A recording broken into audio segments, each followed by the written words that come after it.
टीनू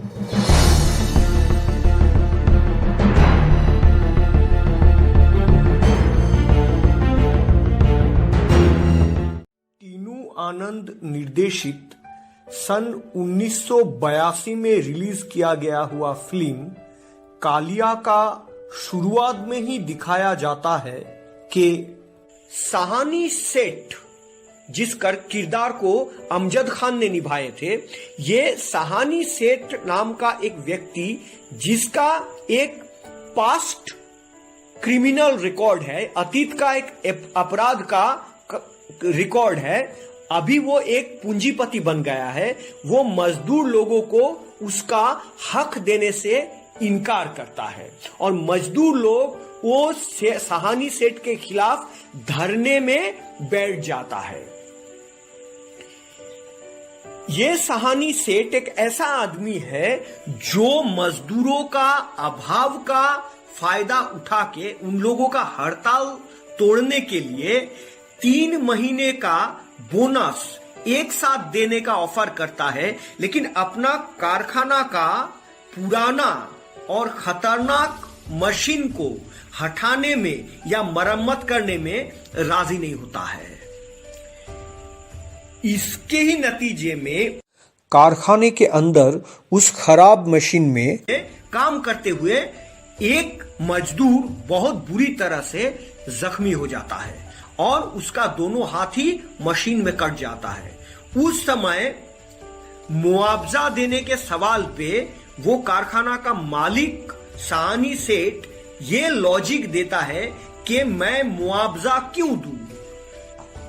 अमजद खान के मुंह में ये डायलॉग ऐसे ही बैठाया गया था कि गलती उसकी थी, नुकसान मेरा हुआ, लाखों रुपए के कपड़े उसके खून के धब्बे से बर्बाद हो गए और मशीन का मुरम्मत वो अलग।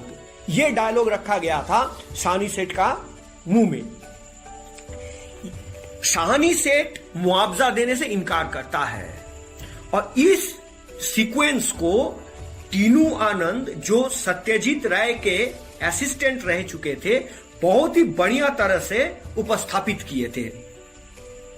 आज भी हम लोग लेकिन समाज में ये बात देखने को हम लोग को मिलता है। अगर रोज हम लोग अखबार का पन्ना उलटते हैं, टीवी देखते हैं, तो हम लोगों को नजर में आता है कि कहीं फैक्ट्री का बॉयलर बस्ट हो जाता है, तो कहीं मालिक के जो गलतियां है उससे मशीन का मरम्मत नहीं होता है, उसका खामियाजा मजदूर को भुगतना पड़ता है।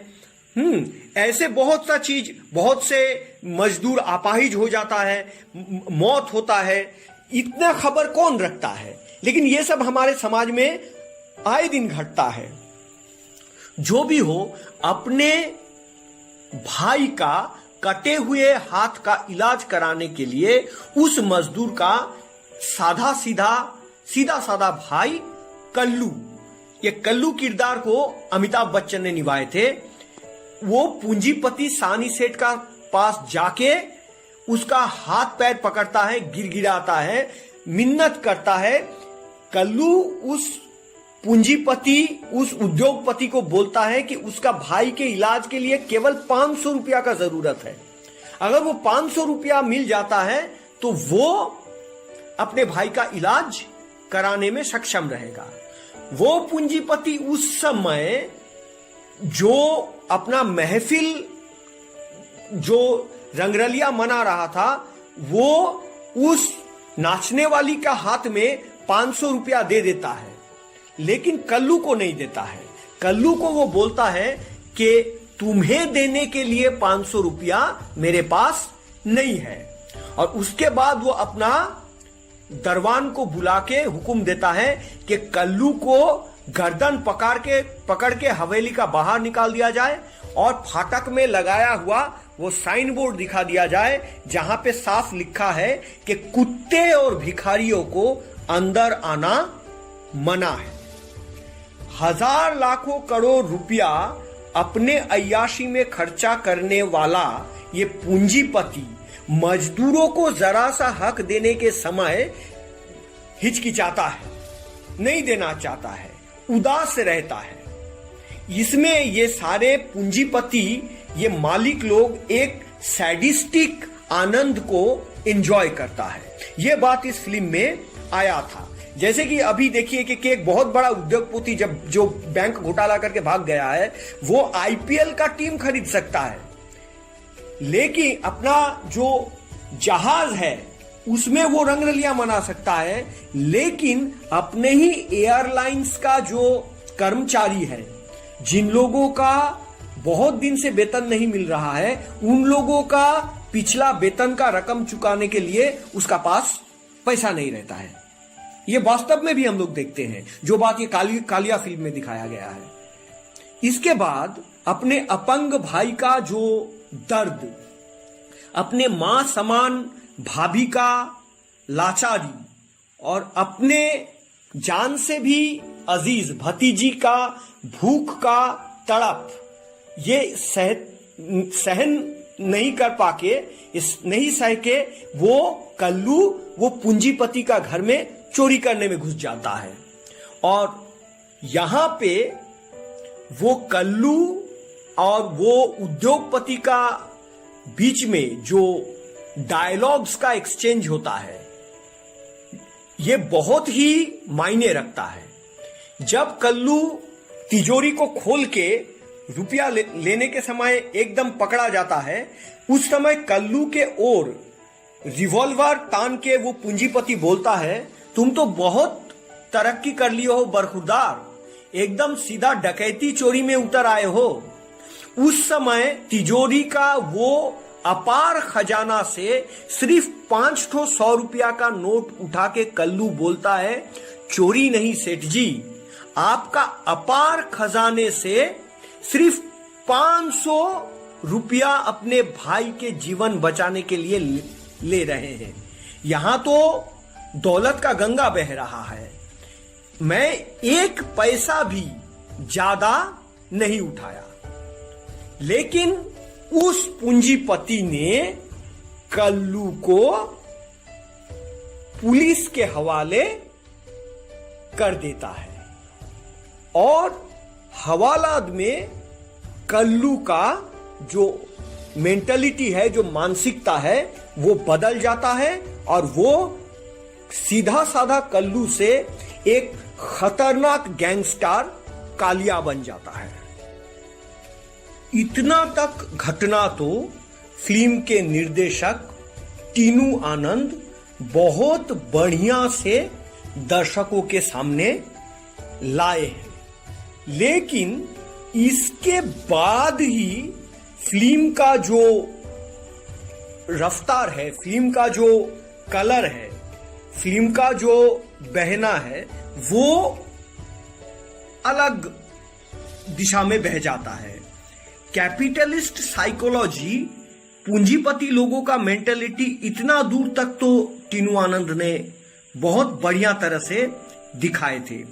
टीनू आनंद एक ऐसे डायरेक्टर निर्देशक है जो मशहूर ऑस्कर विनर डायरेक्टर सत्यजीत राय के बतौर सहकारी या असिस्टेंट रूप पे काम किए थे, लेकिन समाज से वंचित होके, शोषित होके, निपीड़ित होके एक सीधा साधा लड़का तो गैंगस्टर बन जाता है या गलत रास्ते पे चला जाता है। लेकिन इसका समाधान क्या है?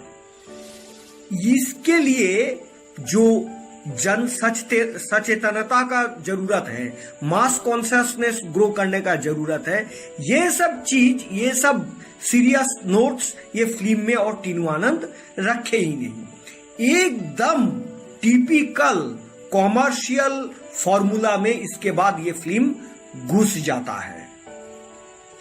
अगर इसका सही तरीका से इस प्रॉब्लम का समाधान दिखाने का इच्छा टीनू आनंद को होता तो वो ऐसे करके दिखा सकते थे कि ये जो लड़का है जो इतना शोषण या सामाजिक रूप से हैरानी का शिकार हुआ, वो एक बहुत बड़ा मजदूर आंदोलन का लीडर बन गया और उस करप्टेड पूंजीपति के खिलाफ सारे इलाके के आदमी को जुटा के एक मूवमेंट या आंदोलन का रूप दान किया, या एक अपराधी होके पुलिस का गोली में उसकी असहाय मौत हो जाता है।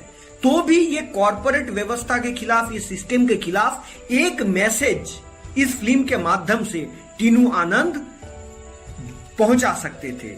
लेकिन टीनू आनंद ये सब सीरियस बात पे गए ही नहीं। वो टिपिकल कॉमर्शियल फिल्म के पहचाना हुआ फॉर्मूला पे ही चलते रहे।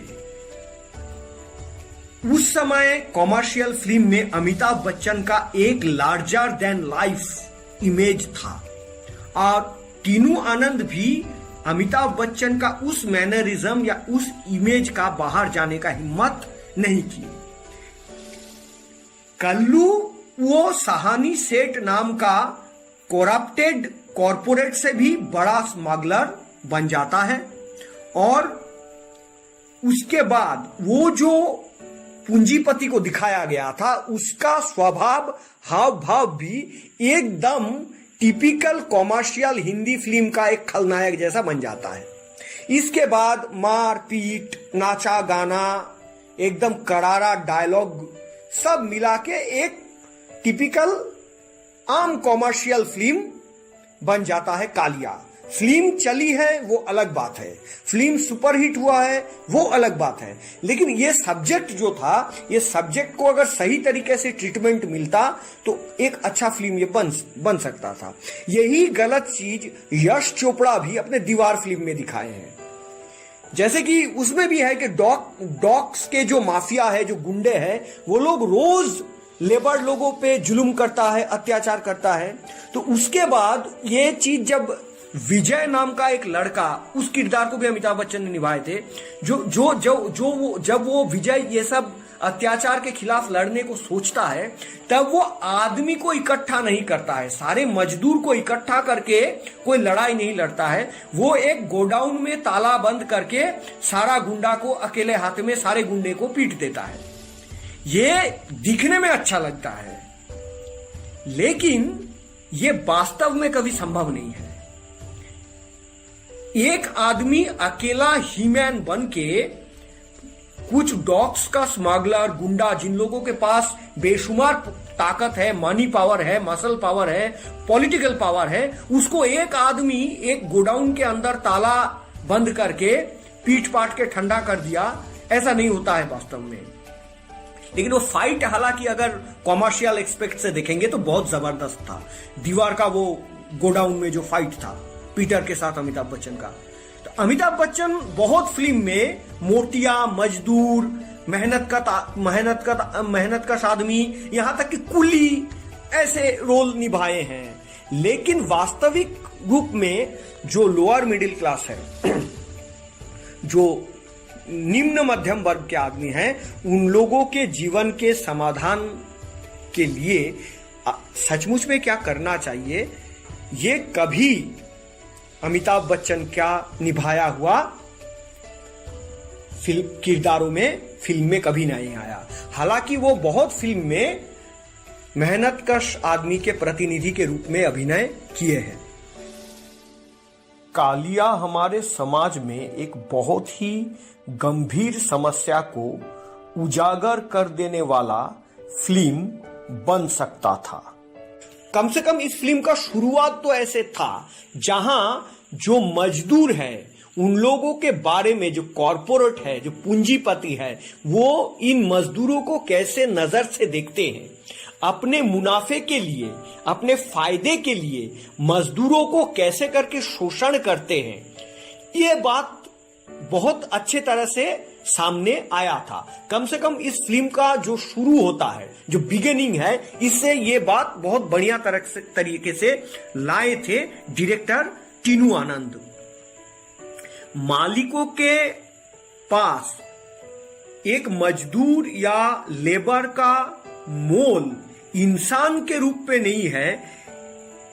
मजदूर मालिकों के नजर में सिर्फ मुनाफा कमाने का एक पुर्जा है। ये कालिया फिल्म में कुछ सीक्वेंस और डायलॉग्स में ये बात टीनू आनंद लाए थे। ये पूंजीवादी व्यवस्था का जो निर्मम, जो बेरहमी है, जो शोषण है, और उसको आधार करके एक परिवार, एक मजदूर परिवार कितना असहाय हो जाता है और वो एक सीधा साधा लड़का का मनोभाव, उसका मानसिकता में कैसा बदलाव लाता है, ये चीज दिखाने का कोशिश किया गया था। एक अपराधी का जन्म कैसे होता है, वो समाज से कहां से ठोकर खाके अपराध करने में मजबूर हो जाता है, और इसका असल कारण ये व्यवस्था है। ये बात कालिया में कुछ हद तक